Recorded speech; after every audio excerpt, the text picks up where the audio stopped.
इशफाक अहमद और आप देख रहे हैं न्यूज़ एनएसओ इंडिया। यूँ तो धारावी में बहुत सी संस्थाएं खुलती हैं और बंद हो जाती हैं, कहीं पर फ्रॉड सामने आता है तो कहीं पर पैसों की तंगी नज़र आती है। लेकिन धारावी फाउंडेशन ऐसा है जो कई सालों से चलता रहा है और लोगों में मदद करता रहा है। आज उसकी नई ऑफिस के इनॉग्रेशन है, उद्घाटन है। उसी उद्घाटन समारोह में हम पहुंचे हैं। हमारे साथ राजू कोडी जी हैं, इनसे बात करेंगे कि धारावी फाउंडेशन कब से है, कितना काम कर रही है और इस ऑफिस से वो लोगों को क्या क्या सुविधा प्रोवाइड करने वाले हैं। राजू जी, हमारे चैनल में आपका स्वागत है। और सबसे पहला सवाल यही है कि धारावी फाउंडेशन कई सालों से, बरसों से काम कर रही, हम देख रहे हैं किस तरह का काम हो रहा है और अब इस नए ऑफिस से क्या क्या काम होने वाला है। 2010 में हमने ये धारावी फाउंडेशन जो है उसका स्थापना किया। तब से लेकर आज तक काम चालू है। जैसे धारावी में कुछ बच्चे होते हैं जिनका फीस वगैरह का प्रॉब्लम होता है, एडमिशन्स का प्रॉब्लम होता है, उनको लेके, गरीब महिलाओं को लेके, मजदूरों के अधिकारों को लेके ये काम होता है। जैसे कोविड में धारावी फाउंडेशन की तरफ से अनाज बांटने से लेके सैनिटाइजेशन करने का काम, और सबसे मुख्य काम जो हमने उस वक्त किया था वो लगभग 500 बच्चे जो सिर्फ उनके पास टैब नहीं होने की वजह से वो स्कूल में नहीं जा पा रहे थे, क्योंकि उस वक्त ऑनलाइन स्टडी नहीं कर पा रहे थे। तो उस वक्त हमने वो टैब बांटने का भी काम किया। तो हमारे ही कारोबार से जो कुछ भी समाज के प्रति हमको देना लगता है उसमें हम लोग ये मदद करते हैं। और जैसे जैसे हमारे से होगा या किसी, और अभी हमारी बेटी इसमें काम में लगी है तो उसका कहना है कि इसको ज़रा बड़े तौर पे, अभी तक जो हमने किया वो हमारे खुद के लागत से ये काम करने का काम किया है। उसका कहना है कि इसको ज़रा कारपोरेट लेवल पे अपन इसको काम करेंगे। अभी देखते हो किस तरीके से होगा। मेरा सवाल यही था कि कई ऐसी संस्थाएं हैं जो खुलती हैं और बंद हो जाती है, कहीं पर फ्रॉड सामने आता है तो कहीं पर पैसे की तंगी शुरुआत हो जाती है। तो मैं आपसे जानना चाहूँगा कि किस तरह से ये संस्था धारावी फाउंडेशन काम कर रही है, ये खुद पर्सनल लगा रही है या अब इसमें फंड जमा करने की कोई सुविधा होगी? अभी तक का जो काम है पिछले 15-16 साल से, वो मैं खुद एक कारोबारी हूँ। और जैसे कि मैंने बताया कि हमको लगता है कि हम जो कुछ भी पैसा कमाते हैं तो उसमें समाज का भी कुछ योगदान होता है। तो रिटर्न टू सोसाइटी, पे बैक टू सोसाइटी, इस चीज़ को हम मानते हैं और उसके आधार के ऊपर हमने पे बैक करना चाहिए। इस हिसाब से हमारे खुद के हिस्से ये शुरू किया है, लेकिन आगे चल के सिर्फ ये खुद के हिस्से ज़्यादा चल नहीं सकेगा। तो इसके लिए इसको एक सुचारू तरीके से कारपोरेट लेवल से इसको काम करेंगे। और CSR वगैरह जो है वो नए पीढ़ी का काम है, तो हमारी बेटी उसमें ध्यान देके काम करने वाली है। सामिया गोडी भी हमारे साथ है। सामिया जी, किस तरह से इस फाउंडेशन को आप आगे बढ़ाएंगे, क्योंकि पिताजी जिस तरह से काम करते रहे हैं उसमें दुश्वारियां तो बहुत आई होगी, लेकिन अब जो समय चल रहा है इसमें शिक्षा को लेकर, एजुकेशन को लेकर बहुत ज़्यादा लोगों में, बच्चों में जो है दिक्कतें आ रही है, क्या उस फील्ड में भी जाएंगे? हाँ, उस एजुकेशन और वुमेन एम्पावरमेंट, ये हमारे मेन मुद्दे रहेंगे काम करने के। और 2010 से ये संस्था स्थापित की थी मेरे पिताजी ने, जिसमें मेरी मम्मी भी ट्रस्टी है, पिताजी भी ट्रस्टी है, दोनों भी। और जब मेरा कॉलेज ख़त्म हुआ था, कोविड से ज़्यादा एक्टिवली हम यहाँ से काम कर रहे थे। तो आज के दिन हमने ये जब ऑफिस का इनॉग्रेशन किया है तो ये बुकलेट का भी आज उद्घाटन किया है, जिसमें हमने पिछले हमारे काम प्रिंट किए हैं और आगे हम क्या करना चाहते हैं वो भी प्रिंट किया है, जिसमें आने वाले समय में थोड़ा स्किल्स हम किस तरीके से महिलाओं को दे सकते हैं। जो स्कूल के बच्चे हैं, स्कूल के अलावा उनका टाइम अच्छे तरीके से कैसे यूटिलाइज हो सकता है, उसमें हम काम करने की कोशिश करेंगे। और मेरे पिताजी का जन्म यहीं पे हुआ है और मेरा भी जन्म यहीं पे हुआ है। तो यहाँ के जो मसले हैं उनको हल करने का एक बड़े लेवल पे हमें कोशिश करनी है और वो कोशिश हम इस माध्यम से करेंगे। जिस तरह से आपने देखा कि अभी सरकार की बहुत सारी स्कीमें चल रही हैं, RTE की अगर हम बात करें, राइट टू एजुकेशन को लेकर गरीब बच्चों में बहुत ज़्यादा परेशानियां हैं। कुछ बच्चों की फ़ी दी जाती है, कुछ बच्चे को इस क्लास में बिठाया नहीं जाता है, कई केसेस चल रहे हैं। इसको लेकर आप क्या करेंगे? क्या इसमें भी लोगों की मदद होगी क्या? क्योंकि आप खुद एक लॉयर हैं। यस, आरटीई जैसे मसले हो या फिर अभी एसआईआर चल रहा है, उस तरीके के मसले हो, डॉक्यूमेंटेशन और डिजिटली ये सब जो चलता है वो बहुत सारे स्कीम्स लोगों तक पहुंच नहीं पाते या उसका इम्प्लीमेंटेशन लैक करता है, तो वो हम प्रोवाइड करने की भी कोशिश करेंगे। और उसमें जो दिक्कतें आती है लोगों को वो एडमिनिस्ट्रेटिव लेवल पे बात करके वो भी जो चैलेंजेस है वो भी सॉल्व करने की कोशिश हम फाउंडेशन के माध्यम से करेंगे आने वाले समय। इसमें तमाम चीज़ों में आपको कर्मचारियों की ज़रूरत पड़ेगी, मशीनरी की ज़रूरत पड़ेगी, कंप्यूटर्स वगैरह की ज़रूरत है, तो ये फंड कहाँ से रेस होगा? कैसे उसे आप जमा करेंगे?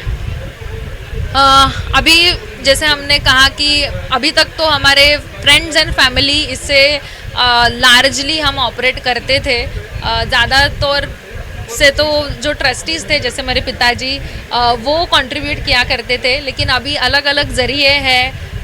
CSR एक्टिविटीज़ कई कॉरपोरेट्स करते हैं, उनको मैंडेटरी है उनका फंड सोशल एक्टिविटीज़ में लगाना। हम कोशिश करेंगे कि हम जेन्युइन काम करते हैं तो जेन्युइन काम के लिए फंड्स भी ला सकते हैं। राजू भाई, जिस तरह से धारावी बचाओ आंदोलन में कई वर्षों से आप काम करते हैं, लोगों को लाभ पहुंचाते रहे हैं, क्या इस ऑफिस से इस तरह का भी कोई काम होगा? धारावी करो के लिए भी कोई लाभ पहुंचाने वाला काम होगा क्या?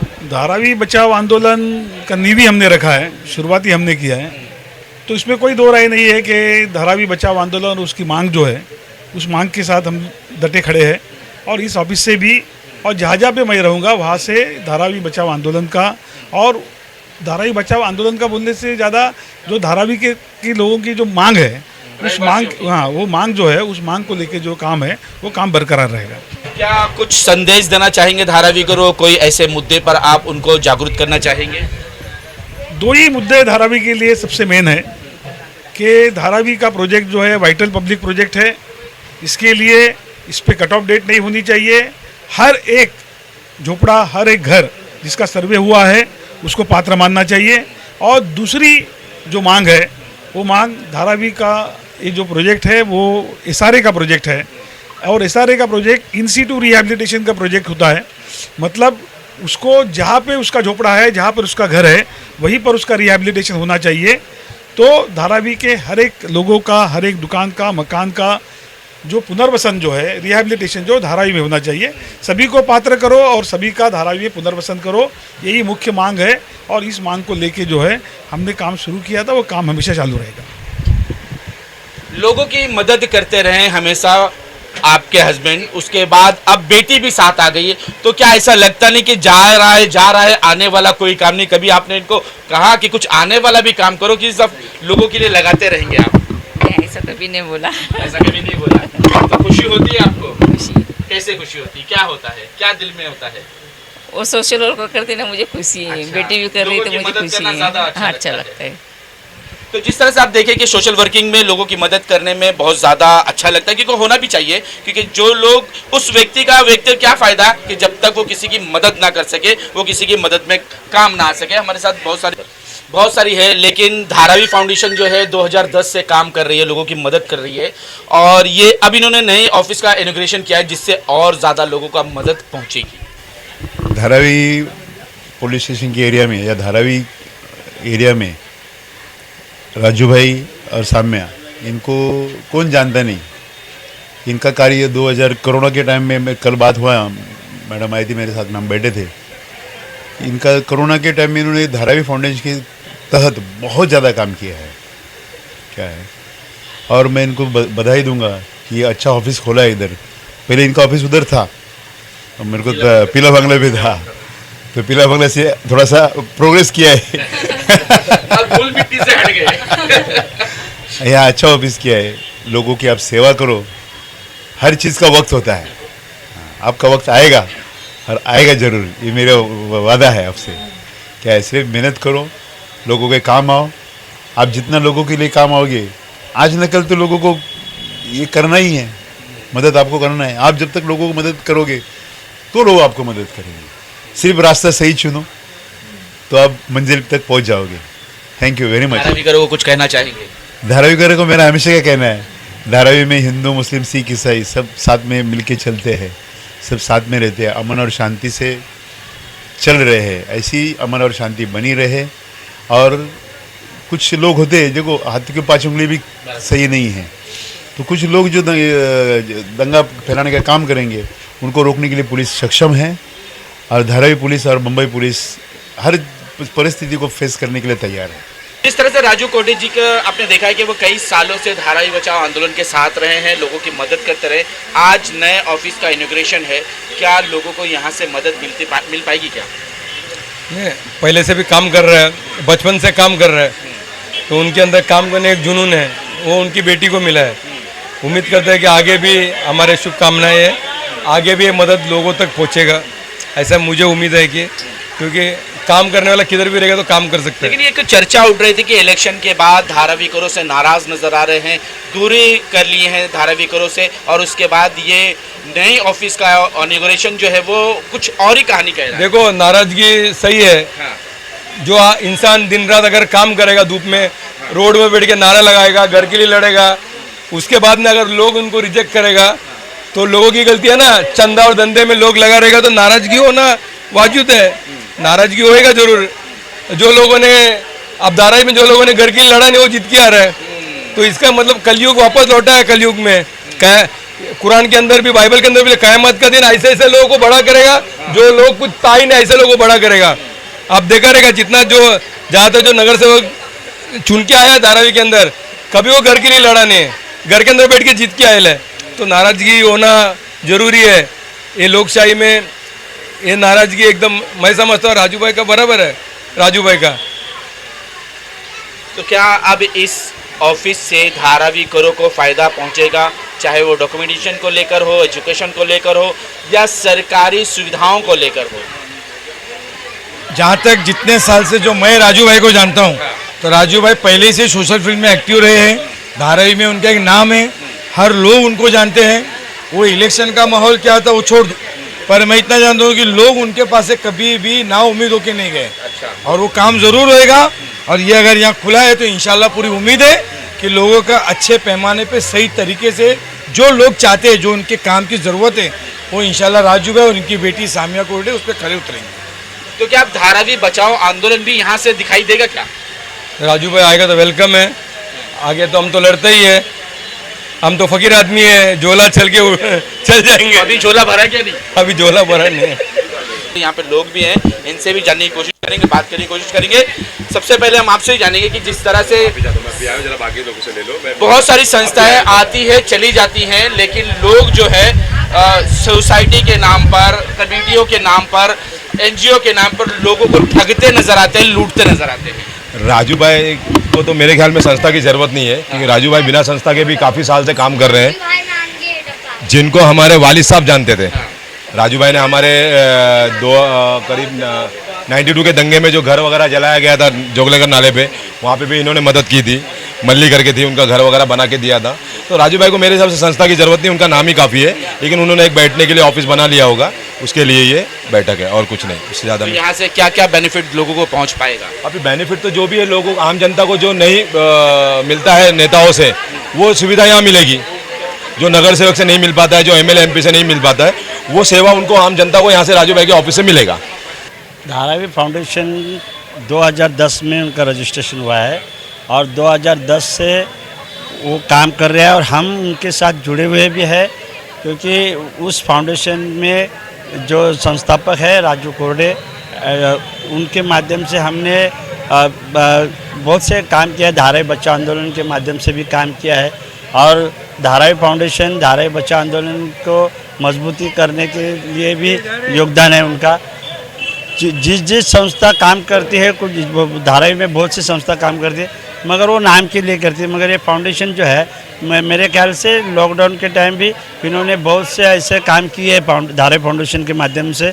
जहां आपने देखा होगा कि यहाँ जो अभी संसार होटल है, संसार होटल के ऊपर जो ये पहला माला है, जहाँ AFC जिम था, और AFC जिम के माध्यम से जो शेतकरी कामगार पार्टी के जो धारावी विधानसभा के अध्यक्ष थे, उनकी तरफ से और धारावी फाउंडेशन की तरफ से बहुत से गरीब लोगों को अनाज दिया गया या उससे, और दूसरे पूरे धारावी में जो बहुत सी जगह पे अपने हमने दवा मारने का भी काम किया, दवा देने का भी काम किया।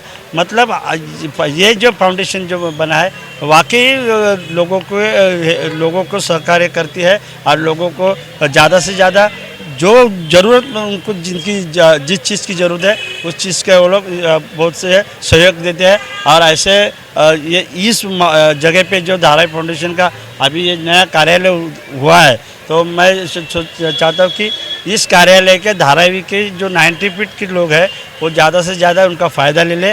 और राजू कोरडे और सामिया कोरडे जो अभी नए अपने हमारी बेटी वकील बनी है, तो उनका जितना भी उनसे सहयोग हो तो ले लिए। और आपके माध्यम से फिर एक बार धारावी फाउंडेशन का जो नया कार्यालय उद्घाटन हुआ, तो मैं मेरी तरफ से धारावी बचाओ आंदोलन की तरफ से, जन कल्याण गृह निर्माण विकास समिति की तरफ से और प्रज्ञा प्रतिष्ठान इस संस्था की तरफ से मैं उनसे आर्थिक बधाई देता हूँ। 2010 के बाद फिर एक नए ऑफिस का उद्घाटन किया है। यहाँ से क्या लक्ष्य है, क्या चाहते हैं, किस तरह की मदद करने वाले हैं? सबसे पहले धारावी फाउंडेशन के नया कार्यालय के उद्घाटन के लिए कॉमरेड राजू कोरडे और साम्या कोरडे को शुभकामना हम पेश करते हैं। कम्युनिस्ट पार्टी ऑफ इंडिया और धारावी बचाओ आंदोलन की तरफ से उन्हें दोनों को शुभकामना है हमारी। और उम्मीद करते हैं कि धारावी में जिस तरह से झोपड़पट्टी में रहते हैं लोग और यहाँ पर विभिन्न तरह की बीमारी पैदा होता है, यहाँ पर नाला और सफाई का सवाल है और विभिन्न तरह से गंदगी होती है, उससे उत्पन्न बीमारियाँ भी होती है और ख़ास करके यहाँ पर गंभीर बीमारी का भी समस्या रहता है, फिर नशा का भी मामला यहाँ पर है। तो इन मुद्दों पर उम्मीद है कि धारावी फाउंडेशन काम करेगी। लोगों को जो गंभीर बीमारी होगा या नाला सफाई होगा या मच्छर से बचाने का काम होगा या जो लोगों को विभिन्न तरह की सहायता का काम होगा, सरकार की योजनाएं को लागू, जो बहुत सारा योजनाएं हैं जिससे बेनिफिट मिलना चाहिए लोगों को नहीं मिल पाता है, तो धारावी फाउंडेशन वो उसको योजनाएं का लाभ दिलाने का काम करेगी, ऐसा हमें उम्मीद है। और इसी के तहत ये काम धारावी फाउंडेशन करेगी। संस्थाएं जो हैं वो लोगों को आश्रय में रखती है, हो जाएगा हो जाएगा हो जाएगा, और गरीब चक्कर काटते काटते उसकी चप्पलें घिस जाती हैं।